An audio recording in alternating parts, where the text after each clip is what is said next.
are 20 feet underground.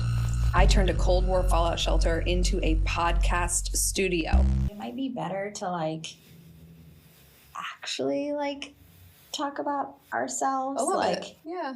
We could always just do it. Do you guys just want to do that part again? Ooh, okay. She got it. I got it. Get your coughs and farts out now, because she got it. You're the one with the farts, man. Sorry. I'm good. Although, I'm wearing Spanx and it does make me gassy. Sometimes the compression helps. I'm sorry. Don't lose it. I'm not going to lose it. So, welcome to the Venue Underground. It's the podcast where we take you beneath the surface of what it really takes to build something from scratch. Whether it's a wedding venue, a creative business, or a 7-figure side hustle, now we're launching a podcast to give you a peek behind the curtain, all from a former Cold War fallout shelter. Yes, that is what I said. We've repurposed it into a podcast studio. Let's start with the voices behind this podcast. I'm going to talk a little about me, who the heck I am. I'm Kate Deere, founder and CEO of the Fetwell team. I've got an MBA from Carnegie Mellon. I founded a 7-figure wedding brand with a $10,000 initial investment, no outside investors, and I did it all while going through a divorce. So hello. I'm joined today by my director of operations, Gemma, and my venue director, Rachel. I'm Gemma. I came to Fetwell totally by mistake or by accident. I don't know. I got married during the pandemic. It was the best day ever. Definitely now being in the wedding industry, I learned a lot of what I could have done differently as someone planning a wedding. But it was the best day ever. I loved it, and I wanted to do that for somebody else. So I sent an email to Kate randomly, asking for advice, not asking for a job, not asking for anything, just, hey, how can I get into the industry? And then she asked me to come work as a venue manager. So I was working as an administrator in childcare, and also doing venue management on the weekends. And I love venue management, so that was really weird. I love venue management. That way. I love being a venue manager, so I was like, I want to do this full time. This really brings me joy. What can I do? And then this role was kind of carved out and created for me. So, yeah. I am Rachel, bar manager turned venue director. I met Kate years ago when our kids were wee babes, and we formed a bond and loved it so much. So she opened her venues, first venue, and I went to work there as a venue manager, moved into the venue director role. So I do the hiring, the staffing, all that fun stuff. A lot of the peopling in person. I show up day of when things go wrong, and something always does.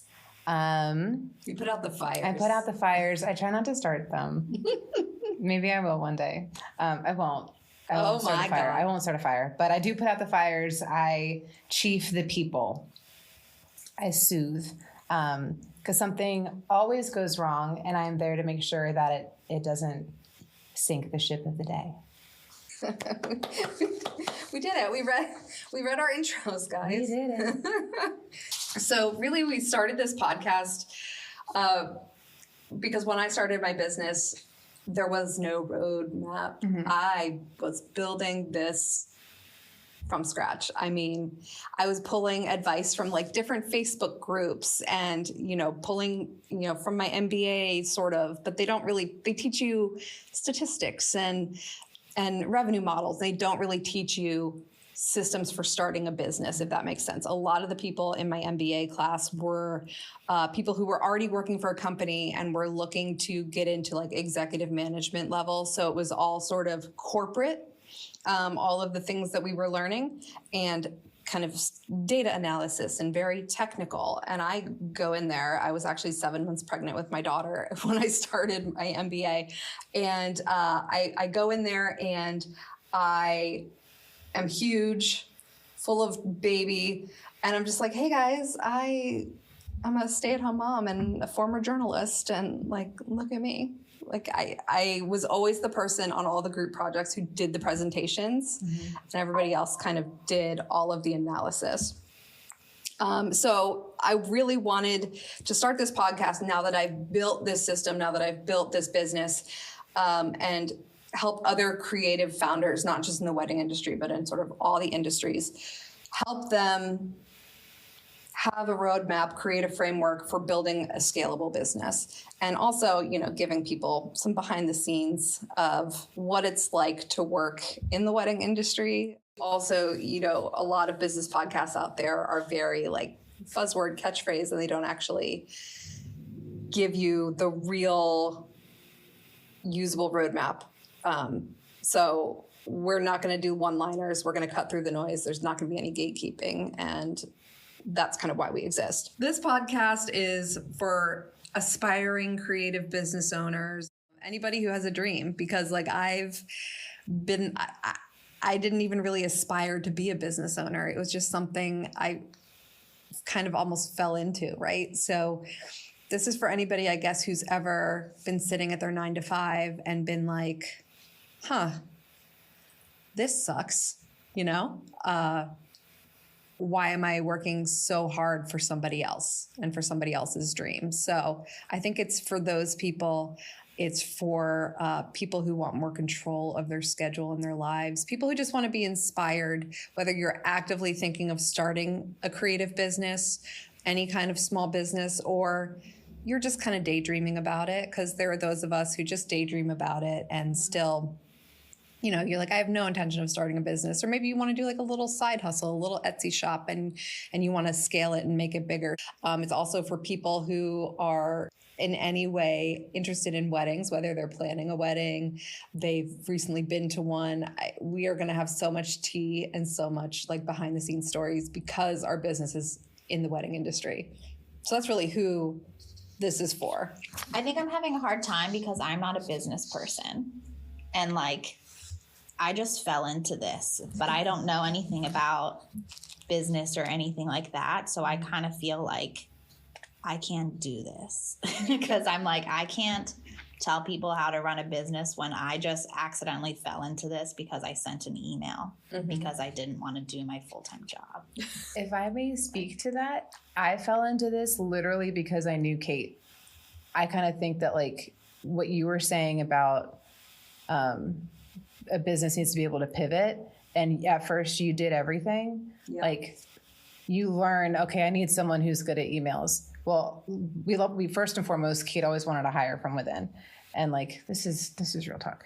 Kate always wanted to hire from within before we get new people to come in. Like I fell into the role because she trusted me looking at her inbox. Like that was the only thing that I had. And then it grew into like, let me learn how to do stuff and all the things. And with you, it's like, you were literally the best venue manager that we had. You showed up, you did the things, no one complained about you. You liked to be there. You wanted to do more. And like everything that you wanted to grow. And so like the second there was this need for like, I can send emails on time. No, I can't. So we need someone who can do that. Gemma can do that. So you might feel like you just ended up here. Like maybe you ended up as a venue manager because you saw an ad posting, or I don't remember how you reached out in the first place, but like you worked into the role that you're in because you were the best at what everyone else was good at. But like you were like, you don't need an MBA. I didn't graduate. I didn't finish school. Like you don't need. You get that? You don't like you learned into your role. Yeah, I feel like that would be helpful, especially if we're like trying to like get listeners that are people that are like, I have an idea, but how do I scale it? I love it. To know that like you don't have to have a degree or whatever. I love it. Like, well, and honestly, I didn't even want my degree. So like, it's really like, I feel that I need to share that I have it in order to have credibility sort of in the social media and podcast world. But it's something that I don't particularly think I needed. It helped me get loans. It helped me, get landlords to believe in me and sign the lease, especially for my first location. But it's definitely, I think, all the skills that you two and people in general have as a teacher, as a bar manager, as I was a stay-at-home mom and a journalist. Like there are skills within that translate into running a business that they can't teach in school. Because like I was talking about, the MBA program that I was in was wonderful, but I feel like the MBA whole track is really designed for people who want to be consultants and like upper management at corporations. It's not really meant for small business owners. It doesn't talk about the grit and the sort of hustle in the beginning and the creativity and the wearing all the hats. It's for somebody who wants to go and sit in an office. So it gives you the credentials to be able to get people who have money, like landlords and banks and stuff, to lend you money or lease you the space. So it gives you the credibility. But I don't think for 1 second that it's a prereq for starting a business at all. With you being a venue manager, Gemma, I noticed like how good you were at it. It's hard to put into words, but there's a certain quality, and you want people on your team who you think and you feel are invested in your business and that you trust to kind of hold your baby, because a business is like a baby. And there was something about you and you, Rachel, where I trust you. I trusted Rachel with my literal babies because you used to like watch them while I was building the business. But it's sort of, and as a mom, Gemma, there are people you trust with your baby, and there are people you're like, I'll trust you while I go, out to dinner, but not for long. Yeah. You can do a short babysitting, and there are people that you're like, you could take care of my baby if I'm them. Yeah. Raise it. Yeah. Nobody. That's For why life. we do walkthroughs on Wednesdays. Yes. When my husband is home. Yes. One of my favorite episodes of Family Matters, the mom, she is trying to get a job as like head of security, and her resume doesn't have any back experience of it. And she's like, wait, this is ridiculous. Like I don't have management experience, but I'm the manager of my house. I manage my kids' meals, budgeting, groceries. I manage all those things. I set a schedule. So the life skills that you have that you might not view in like a business way actually directly translate to a business sense. No, I love it. Just want you to know how good you are at all the things you do. No, I mean, that makes sense. And even if you think about like our roles, like you are the chief of people, and like, yes, I'm organized and I do all the things, and like people do like me on walkthroughs, or at least I hope they do. love you. But like, I am not fluffy and happy and hugs unless it's with my child. Otherwise, like, I'm very much like, these are the rules. This is what the contract says. This is what we must follow. Mm-hmm. And you are that way too, but you just have a way of like being more friendly and being more flexible, where I'm so type A that a lot of times I can't see beyond the rules and the things. And I'm like that as a mom too. Like I'm very much like you were saying in the family, like the rule follower or the person that's like managing all the things. Like Andrew will say, like, well, can she watch TV now? And it's like, I make the rules if she can watch TV, even though you're her dad too. And we're like the mom and the dad, I guess. Like, you're fun and happy. And There's different things that have to go towards making a thing work. I don't think that as a business you should try and force your product into the market. I also don't think you should try and force people into certain roles. And really, especially if you're starting from scratch, starting from the ground up, you want to build the company in a way that everybody can shine at what they're doing. If I had to do like what either of you do on a day-to-day basis, well, I was in the beginning, and let me tell you, it sucked my soul dry. So I'm glad that you all are in the roles that you're in. But that's really what we want to share with people, is sort of all of that stuff that goes into creating a system that works. Yeah. Did you ever think that you would be in this room? No. And not being scared for your life? Did you know that this was here? I did, because there was actually a sign on the outside of the building that said Fallout Shelter. And so I knew this was here. Did you see it on your tour and your walkthrough? They walked you down here. Yeah, I did. It's actually the agent who walked me here the first time. This is like before I actually looked at this building before I even started our first venue. Like, this was in the roster, and I couldn't afford it, at the time, because it was my first venue. And it was actually Ashley who got married here. I remember. And so I have videos of us, going up on the roof and coming down here, and yeah. So I definitely saw it. I thought it was cool. I know it's creepy, but like it's a cool space. And who else? It is now. Who else? Yeah. Well, yeah, it is now. It was in theory, like in its purpose, cool before, but now it's like Cool. Yeah. No, when I had to take the measurements, I brought a tour down here. Did you really? You were like, I don't want to be alone. I thought that you were joking, and then Rachel refused to come and do the measurements, and so then I was I am so happy that you stepped up, because when you asked when's the next time anyone's at Citizens, I thought it was about like the flower palettes that were left over. So I was like, damn it, like I should go. Like, okay, I'm not going to be there, but if you need me to stop by, I can like clear my car out and get the flower beds. And then as soon as you said measurements, I was just like, oh, I think Gemma's there tomorrow. And then you're like, no, but like you're there today, get the measurements. And so like during my tour, I was like, hey, so I have to go down in the basement to get some measurements. Would you guys want to come with me? And they were really nice about it, and they came down. I even tried to get like one of my friends, like she had a doctor's appointment around here, and I was like, hey, is your doctor's appointment done? Can you come with me? But she had already driven home. I'm so sorry I wouldn't come down here by myself, but like it is. Would you now? No one Still No. Still a no. All right. Well, I love asking you guys to do uncomfortable things.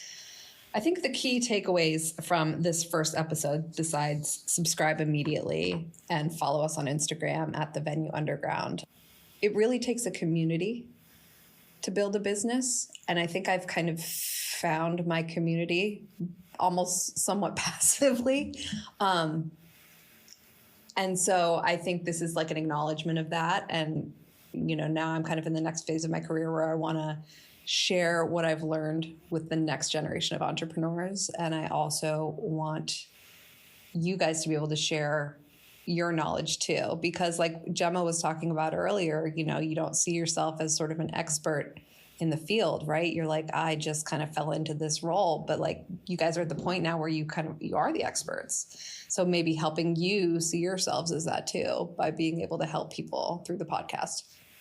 I think my key takeaway would be like there are two things that have come up. Like you said, this podcast is for someone that is working their 9 to 5 and is like dreaming of more or wondering about more. I think if you had asked me like 4 or 5 years ago, like what I was going to be doing, it would be like I was teaching in the classroom or I was being an administrator. I don't think that the life that I have now is anything that I would have imagined for myself. So to like sit in a room and like talk to people about how to start their business when I work for a business and I'm home with my daughter every day except for like 2 days a week. Like, I don't think that's something that I would have imagined for myself. So I guess my takeaway is like, if you're thinking about it and you want to do it, just listen to our podcast, send that email. Like it doesn't hurt to reach out to somebody. Because the worst thing that's going to happen is they're going to say no, and then you're going to be stuck where you're at, but at least you tried to do something. So yeah, listen and just try one little thing and see if it could change everything. Or the worst thing that could happen would be they take you up on your ask for more. And then it's just nonstop emails every hour of the day. Email and you ask for more, and now you're trapped in a bunker doing a podcast. Yes. So when I brought this up at our meeting, your faces were amazing. Always full of joy. I want Gemma, I want your key takeaway to be that I always appreciate your face, because your face usually shows what I'm feeling inside. But then we come to the bunker and we make it happen, and we record our facial expressions and for the internet. They're not scary and bad. I'm really proud of you guys for doing this. Like, honestly, like I've been thinking about doing this for way longer than you guys have known about it, and I've been so scared. I'm happy you waited until I stopped drinking to do this, because it would have been like a turn up business chat session. And waited until my kid was 2.5 years old. I waited totally. Pounced at the right time. That was definitely intentional. See, there's never anything you do without strategy. I love it. Absolutely. I love it. So that's a wrap on episode 1. That was Rachel's line. What was my line? Sorry, I stepped on it. Being firm doesn't mean you can't be kind. That's a wrap on episode. Chat. Oh, that's a wrap on episode 1. Every other Tuesday, we'll be back with new episodes packed with real talk, strategy, drama, and action steps that'll make your business stronger and maybe your group chat a little spicier. We are the Spice Girls in our group chat. That's what we named Spice it. Girls. Now, did we assign ourselves specific spices? You didn't. We didn't. Ooh. Episode 2. The next episode is going to be the first 5 moves I made to build my business. Spoiler, I showed up like a business even when my life was a disaster, when we're talking the big D, as in divorce. Thank you for clarifying. Sorry. I love a little big D. A little big D? A little big D. Just a little bit. We just jumbo want to shrimp. like a 2 or 3 minutes. My dad's going to listen to this show, No, guys. he won't. Well, yes, he will. But not that part. Censored. We'll be like that chick on Bridgerton who has like a PG version of the show made for her family to watch. Oh, that's nice. Yeah, what? Oh my gosh. Penelope. That's so one tasteful. season 2. That way yeah. your family can support you without... Nicola. Yeah. She had a PG version made for her family so they could enjoy the show without having to see things they don't want to see their family member do. Yeah. So I've not seen Bridgerton. oh my God. But I've heard that there's some sauce. There's a lot of sauce. I do like sauce. I feel like you would enjoy But it. I like it, but okay. I'll do it. You like it. I'll do it. Oh, and don't forget to follow us on Instagram. Yes. You can DM us your vendor horror stories or really anything. DM us because we want, slide into our DMs at the Venue Underground, especially that big D. So good. Just kidding. I am married, but slide on anyways. Yeah. I'm learning so much. I love it. Everyone, every time we see a man at the gym when we're walking from the front door to Kids Club, Finley calls every man, like she doesn't anymore, I guess, because she's a little older, but when she was younger, she would always say, "Hi, Daddy." Oh, And I was like, that's someone's daddy, not our daddy. And it was like really embarrassing because like they're all going to like the weightlifting and Oh my God. they're looking nice and everything, and we're just And she's like, "Hey, Daddy." He's like, "Daddy, Dada." And I'm like, "No, that's not your daddy." What a sweet, sweet angel. Yeah, Little she muffin doesn't do pie. that anymore, but yeah. Okay. So if you're still here and listening, you're one of us. Go ahead and subscribe, and we'll see you next week. Do you feel good? I feel good. I feel like I can edit something out of that. You can... Yeah. I can cobble some shit together. You just Frankenstein that. It's going to be like... It's going to be She's gonna get, like, one minute we're talking here, and then it's like we're here, and then we're here. And then...